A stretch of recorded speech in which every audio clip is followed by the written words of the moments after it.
জীৱন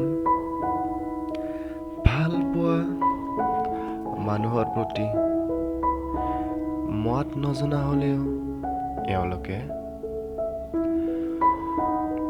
নিজৰ বুলি আপন কৰি সদায় মৰম যাচে আৰু এওঁলোকে আমাৰ মানুহৰ দৰে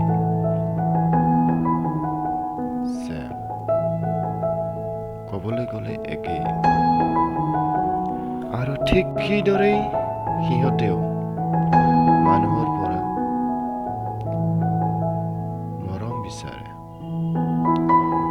এই হ'ল জীৱ-জন্তুৰ প্ৰতি মৰম ভাল পোৱা। এই হ'ল আমাৰ প্ৰেৰণা। গতিকে আপোনালোকে চাই থাকিব, অকণমান লাইক কৰিব, শ্বেয়াৰ কৰিব, ছাবস্ক্ৰাইব কৰিব। Thank U.